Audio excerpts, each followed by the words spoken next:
বাড়িতে এই সলিড পিসগুলো কেউ পছন্দ করে না, সেই জন্য এই চিকেন মালাই কোপ্তা করে যদি করো তাহলে সবাই ভালোবাসবে। এখানে 500 মতো সলিড চিকেন আছে। চিকেন বল বানানোর জন্য যেগুলো লাগছে সেগুলো আমি এই বাটির মধ্যে একে একে ঢেলে দিচ্ছি।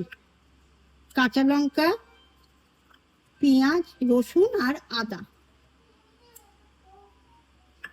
নুন দিচ্ছি। আর মশলাগুলো আমি ওই পেঁয়াজ, আদা, রসুন না আমি রাফলি কেটে নিয়েছি, কারণ এগুলো মিক্সিতে একসাথে ঘোরাতে হবে। লঙ্কার গুঁড়ো, একটু জিরের গুঁড়ো আর একটু গরম মশলার গুঁড়ো দিলাম। সর্ষের তেল এর মধ্যে দিলাম। এবার ভালো করে একটু মিশিয়ে নিই, মিক্সিতে দিয়ে পেস্ট বানিয়ে নেবো। মিক্সিতে ভালো করে পেস্ট করে নিয়েছি। এবার হাতে বল বল করে ভাজবো, তখন তোমাদের দেখাচ্ছি। বলগুলো করে নিয়েছি, তোমরা গোল করতে পারো, লম্বা করতে পারো, যা করো হাতে করে নেবে। সাদা তেল কড়াইতে দিয়েছি, বলগুলো না সব ভেজে নেব।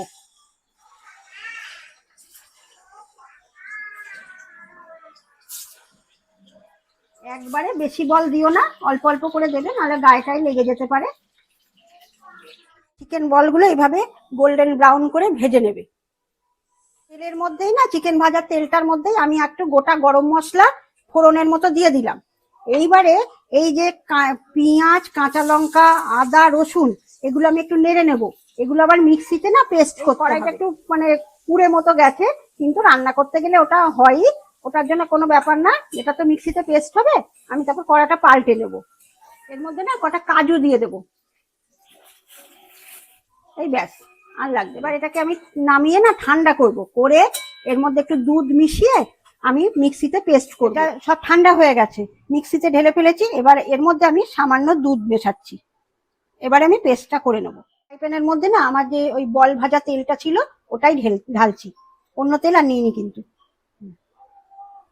এই দেখো, এই রান্নাটাই না ফ্রেশ ক্রিম ব্যবহার করে, কিন্তু আমি খুব একটা প্যাকেটের জিনিস ব্যবহার করতে চাই না, কেন বাচ্চারা খাবে।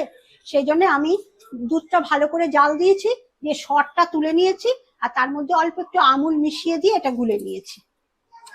কিন্তু একদম ফ্রেশ ক্রিমের মতোই কাজ করবে। মিক্সিতে ঘুরিয়ে নিয়েছি, যে মশলাগুলো সব নেড়ে নিয়েছিলাম।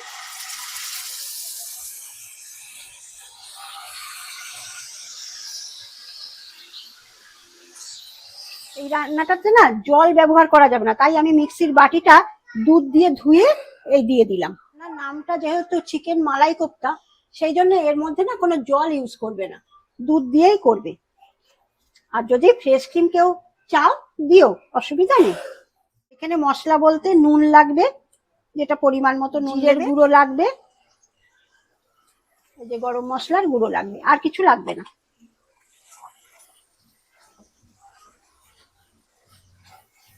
এখানে আমি একটু দই দিয়ে দিলাম।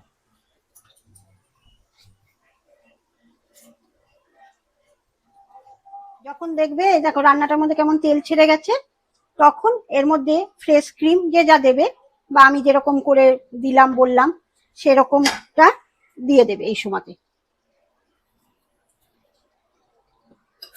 এটা খেলে তখন কেউ বলবে না যে দোকানের ওই যে ফ্রেশ ক্রিম কিনে যেটা দেয়া হয় সেটা নেই, কেউ বলবে না।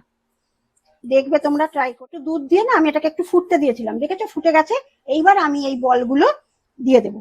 এই বেস্ট পিসগুলো কেউ খেতে চায় না বাড়িতে, সেই জন্য এইভাবে আরো অনেক রান্না আছে, আমি দেখাবো খুনি, এরকম করে করে তৈরি করতে পারো।